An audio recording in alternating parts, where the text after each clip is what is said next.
So I have been fortunate enough to have been asked to be a respondent at this year's KCACTF competition, the regional competition in Madison. Um, and I am super excited about it because I think it's a really wonderful and inspiring institution and process. This year I happen to have been asked to be a respondent for directing, which I have done once before, and I was also a respondent for playwriting, I think in 2007.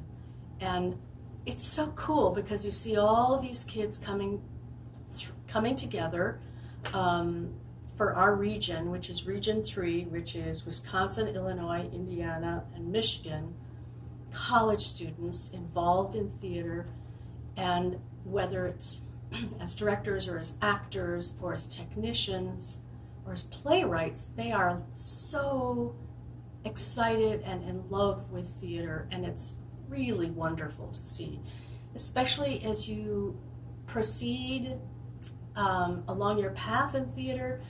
As a professional, it can get easy to become so discriminating and so picky about what's good, that when you see these young people throwing their lives at it and their energies at it, it's just refreshing and invigorating, and it washes all the cynicism away.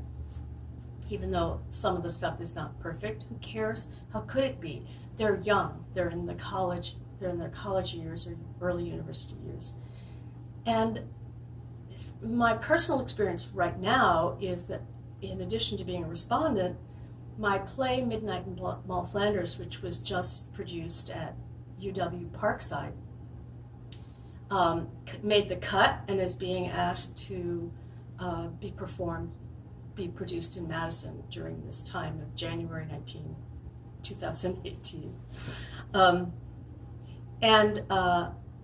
So I've just been in the midst of the throng of these students, both costume designers and costume makers and lighting designers and set designers, set workers, actors, assistant directors, assistant dramaturgs, whatever, anything in theater, they're doing it. And UW-Parkside people were so fantastically energized and committed, led by the legendary Brian Gill, that it's so refreshing. And I look forward to seeing it happen in Madison. It's going to be all of these states coming together, all these students. It's just, the place is just awash with young, passionate theater makers, and it's really, really cool. And I know many people who have come up through the ranks of this organization.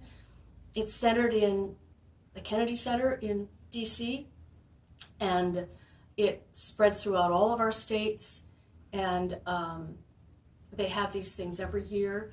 And for instance, Brenda DeVita said she knew, who's the artistic director of APT, she knew when she did that, because of some generous words from a respondent, that theater was going to be her career. Laura Gordon made it all the way, wonderful actress and director, made it all the way to DC twice. And then there's people who have been picked as Irene Ryan. I think Laura was one of them. I think Brenda was one of them. And it's this great system, this great channel for funneling talent from young adulthood up into their career. That's just remarkable, and it's one of the things I'm really proud of in this country, that we have going for us, is this KCACTF system and process, and I'm really excited and proud to be a part of it.